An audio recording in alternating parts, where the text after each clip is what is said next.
Olha só, vamos falar sobre o livro de Lula Bolsonaro, Combates na Internet, está sendo lançado pela Cotter Editorial e é de autoria do Rodrigo Viana, jornalista, vasta atuação, né? E ele reuniu artigos que foram publicados no blog dele, o Escrivinhador, isso desde 2012, se eu não me engano, e agora com alguns textos mais recentes que ele publica também no Brasil 247. O Rodrigo já está aqui com a gente. Oi, Rodrigo, como você está? Tudo bem? Tudo bom, Thalita? Boa tarde, um abraço para você, um beijo para todo mundo também que nos acompanha. É isso aí, são textos aí nesse livro, só que começou um pouquinho antes. Eu fundei o blog, o Escrevinhador, em 2008, e aí essa coletânea reúne textos que vêm de 2010 até 2021. É uma década, né? Essa segunda década Sim. do século XXI, a década tão tumultuada e com uma virada tão incrível no Brasil, né? Quando a gente olha para trás, em 10 anos o Brasil foi de pleno emprego, de otimismo, né, de 1000 projetos de combate à pobreza e à desigualdade, para essa tragédia social que nós temos agora. Então, é tentar entender esse período, esses 10 anos de combate na política e também nas redes, na internet, etc. Né?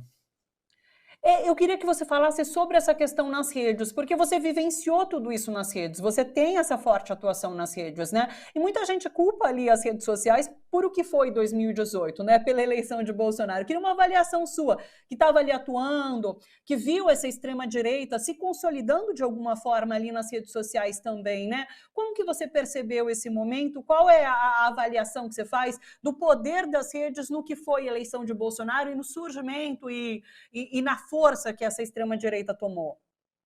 Bom, eu comecei a atuar, nós, né, porque é um grupo de blogueiros, jornalistas, né, coletivos. Nós começamos a atuar ali 2000 e, alguns antes, né, 2005, 2006. Eu comecei em 2008 e 2010 se consolida então um movimento nacional de blogueiros, os chamados blogueiros progressistas. Na época, o Zé Serra, que era o candidato do PSDB, nos apelidou de blogueiros sujos, porque o Serra estava acostumado a ser muito bem tratado pela turma da imprensa oficial em São Paulo e não gostou, né, de ver surgir um outro campo de informação que atuava em oposição ao que ele representava. E aí o Serra botou esse apelido, blogueiros sujos e tal. E a gente se reunia num restaurante em São Paulo chamado Sujinho, então acabou, ninguém tomou como uma ofensa assim, essa coisa do Serra. Mas num primeiro momento, era criar um campo de informação para se contrapor à mídia hegemônica, né? A Globo. Imagine, em 2010, o poder que ainda tinha a Globo. Em 12 anos, isso mudou demais. Isso mudou demais. E mudou esse quadro, esse ecossistema midiático mudou muito. Agora, eu diria que o Serra teve um papel fundamental na construção desta linguagem e nesse tipo de atuação de extrema-direita que depois veio desaguar no Bolsonaro. Não que o Serra seja um fascista de extrema-direita, não. Mas ele, o PSDB, tinha debaixo do seu guarda-chuva 20% de eleitores que eram de extrema-direita e que votavam no PSDB contra o PT, contra a esquerda. E se vocês lembram da campanha do Serra em 2010, ali é que todos os demônios saíram da garrafa. Ele começou a falar em aborto, que a Dilma era abortista, que o Brasil tinha que debater valores, os valores da família, dos bons costumes. Depois descobriram que a esposa dele e ele fizeram aborto. Então, é a velha história da hipocrisia. Mas passaram a usar religião.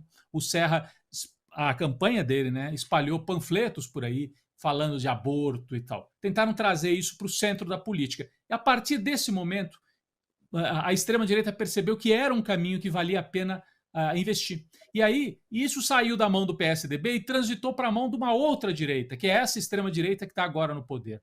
E enquanto o Serra fazia isso de maneira muito precária, sem conhecer direito as ferramentas da internet, surgiu uma extrema-direita que nesse trilho aberto pelo Serra, repito, não acho que o Serra seja de extrema-direita, nem que seja parecido com o Bolsonaro, é outra coisa. Mas ele abriu esse trilho de maneira oportunista para tentar ganhar a eleição. A partir daí cresce uma outra extrema-direita que aprende a usar as redes. Né? Em 2010, aqui no Brasil, nós dos progressistas é que usamos bem as redes, os blogs, a internet como contraponto à mídia hegemônica. Aí depois a direita aprende a usar, e aí não é mais a direita liberal, é a extrema-direita. É o MBL, é o bolsonarismo, usam isso na derrubada da Dilma, na prisão do Lula. Mas claro, Thalita, não foram as redes sociais que fizeram o bolsonarismo. O bolsonarismo é fruto de muita coisa, também das redes sociais e da direita saber usar as redes, mas não só das redes, é fruto de um quadro político que depois a gente pode até tentar falar um pouquinho mais sobre ele. Né?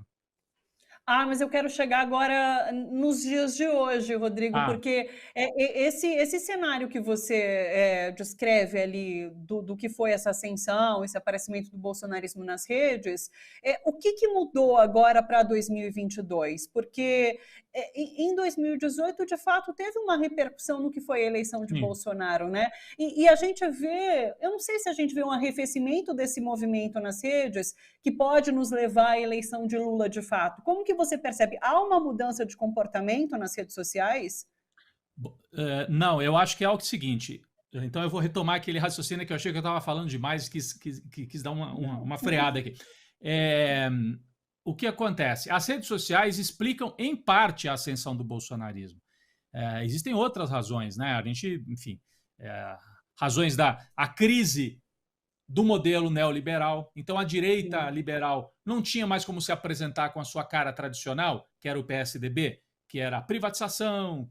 Só isso não bastava, porque eles perdiam todas. Com esse programa liberal ou neoliberal, eles perdiam todas. Então, eles precisaram buscar algo mais radical e foram buscar uma extrema-direita com base popular. E que apostou muito nesse discurso dos valores, da família, né, e das fake news e da religião. Isso de maneira profunda. Mas nós temos que lembrar o seguinte: o Bolsonaro também. Só um minutinho. Um problema aqui na minha rede, Na na minha luz iluminação.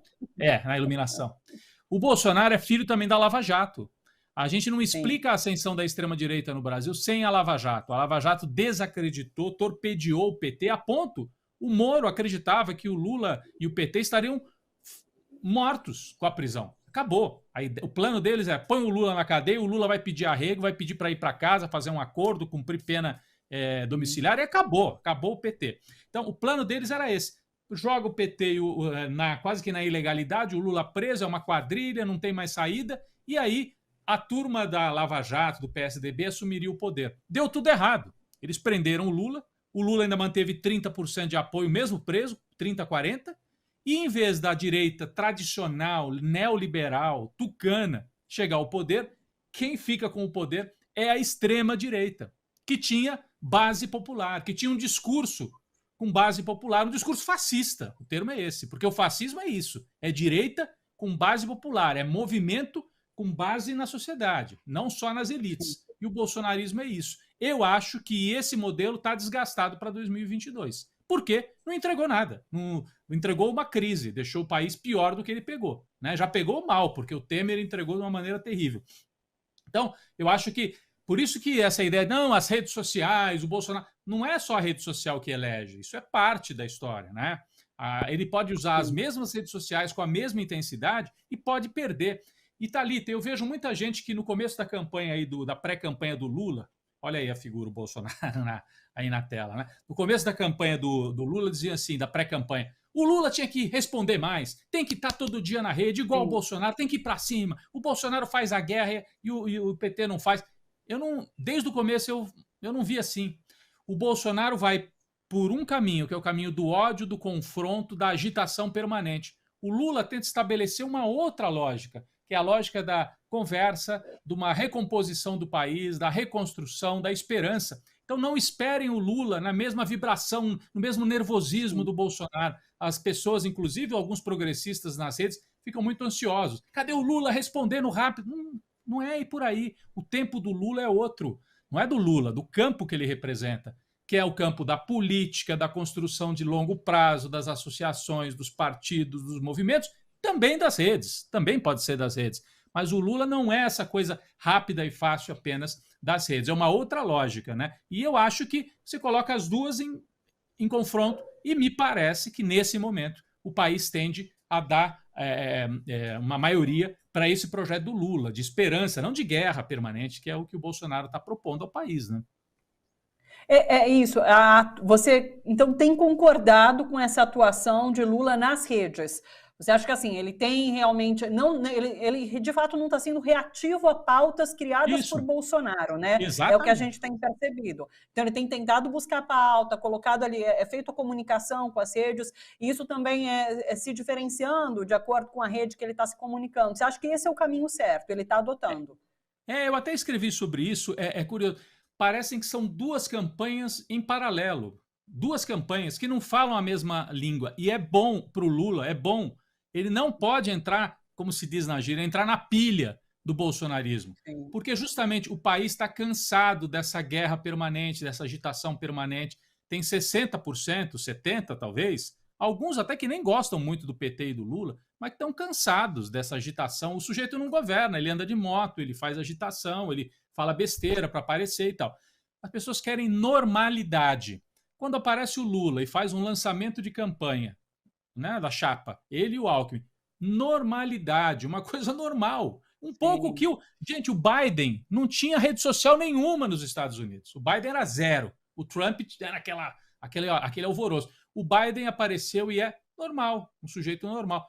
O Lula muito melhor do que o Biden, né? Porque o Biden não tem a mesma história social que o Biden, né, tem Sim. nos Estados Unidos. Mas nesse sentido que eu estou dizendo, né? Então, assim como não podia ser exigido do Biden que ele vibrasse, marcasse o Trump assim em cima, é a mesma coisa. O Lula é um outro caminho, né? E esse livro, Thalita, voltando agora para o livro, né? Sim, De sim. Lula a Bolsonaro, combates na internet, tá em pré-venda, né? Tá lá no site da editora Cotter. Até tinha passado aí para o pessoal da produção, não sei se depois a gente pode falar, mas está no site da editora Cotter. Exatamente, aí a capa do livro, de Lula Bolsonaro, combates na internet. Ele está em pré-venda, então você pode entrar lá, tem um preço promocional bem, bem interessante, 50% de descontos para quem comprar agora. O livro vai ser entregue diretamente pela editora. Thalita, diga. Vou até colocar aqui para o pessoal, cotter.com.br. Quem nos acompanha já está acostumado com o link, porque a gente recebe muitos autores de livros da Cotter. A Da Cotter tem Cotter. sido uma super parceira aqui, então cotter.com.br. Coloquei aqui uma taxa, se o pessoal puder piscar para a gente. Uma última pergunta para a gente finalizar, que acho que tem a ver com essa reflexão que você coloca no livro, né, desses anos todos e agora chegando em Lula.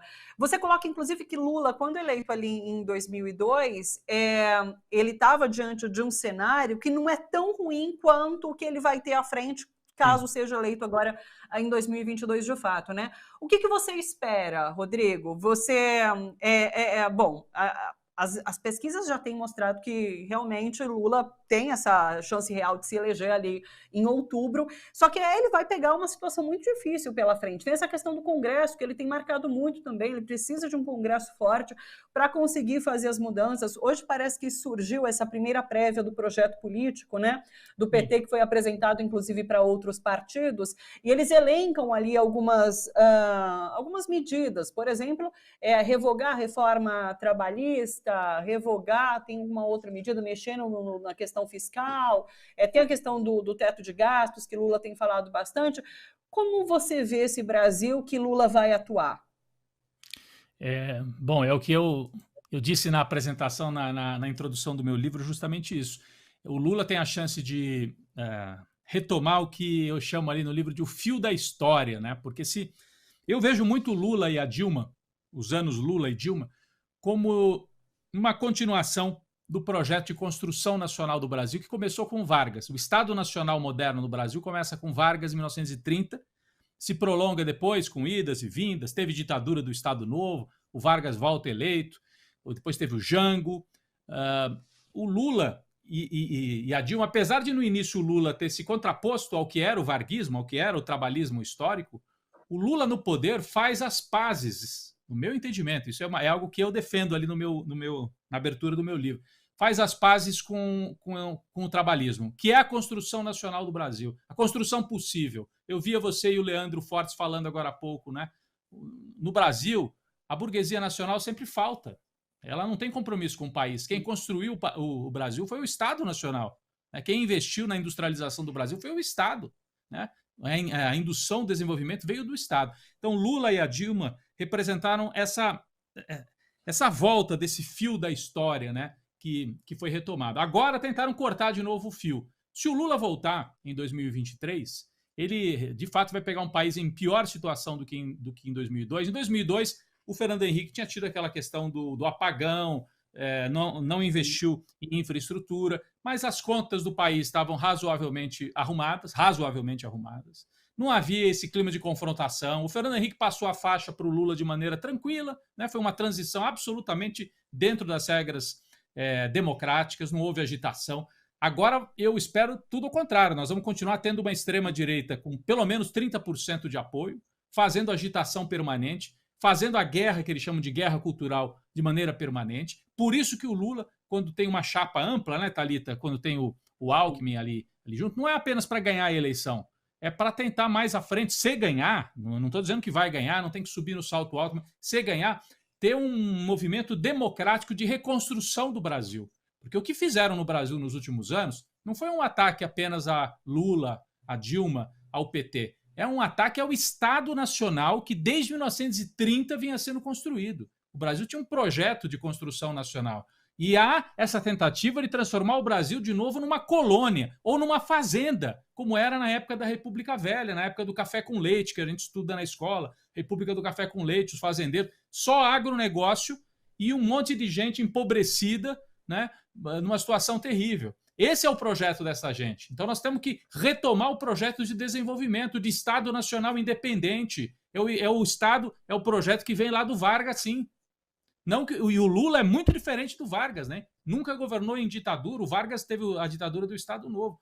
Mas nesse ponto de vista de valorizar a construção nacional, o Estado como indutor do desenvolvimento, o Lula é sim uma continuação desse fio da história e o Brasil precisa retomar esse fio. Vai ser mais difícil, precisamos de uma frente mais ampla, uma frente democrática para enfrentar o que vem aí. Que é essa oposição que vai, se eles perderem, eles vão fazer muito barulho. Né? Tem os militares, tem as polícias militares e o interesse que vem de fora do Brasil de que o país não se desenvolva e não seja o líder de uma América do Sul independente, como o Lula tentou organizar com o Celso Amorim e outras lideranças, e a Dilma, na primeira fase aqui do seu governo. Então, olha, essa é a batalha permanente na América Latina. Foi assim com o Perón na Argentina e por isso que o Perón é tão forte até hoje, peronismo, porque representa essa mesma história, essa mesma tentativa de construção de um projeto independente, né? Então, acho que é nesse caminho que nós estamos, se o Lula ganhar, é esse caminho que nós vamos retomar em 2023. Vamos esperar os próximos capítulos, então. Olha só, de Lula a Bolsonaro, combates na internet, está disponível na Cotter Editorial, cotter.com.br, o livro com os artigos do Rodrigo Viana.